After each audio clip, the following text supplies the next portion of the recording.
It's tragic, and our heart goes out to them. Our deepest condolences to you. This is horribly tragic. And we wish we weren't happy to be here today and sharing this information with you.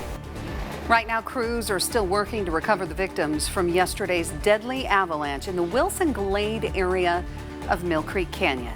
They have been identified by Unified Police: 29-year-old Sarah Moughamian, 26-year-old Luis Holian, 26-year-old Stephanie Hopkins, and 23-year-old Thomas Louis Steinbrecher, all of Salt Lake City and the Salt Lake County area. Fox 13's Sydney Glenn spoke with a member of the Utah Avalanche Center about this year's devastating start. Plus, Sydney, you have an update for us from Unified Police, I understand.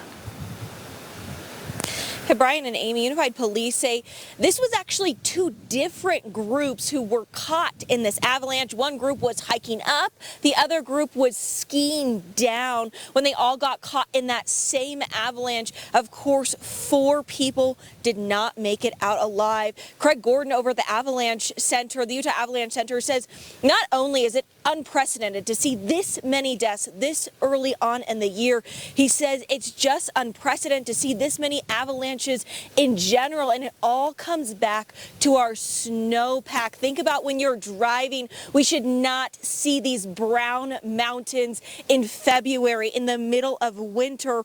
Yesterday's avalanche marks the 6th death we've seen in less than a month. For perspective, only 1 person died in a Utah avalanche last year. And the last time we saw more than 1 person die during a single accident was back in 2013.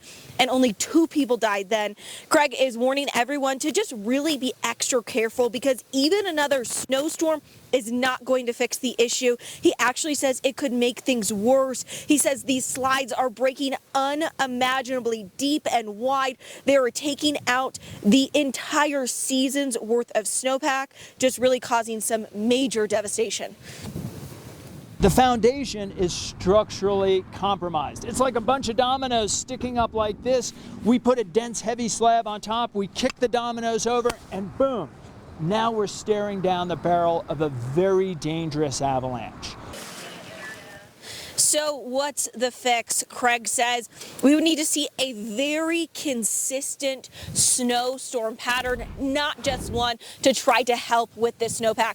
So he says before you go out, you need to first go online, check the avalanche conditions, and make sure you have everything you need. You need a beacon, you need a pole, you need a backpack, you need all of those things. You can buy those rescue kits for about $400. You can also rent them over at the University of Utah. He says you need to be prepared. You need to know just how dangerous these conditions are out here.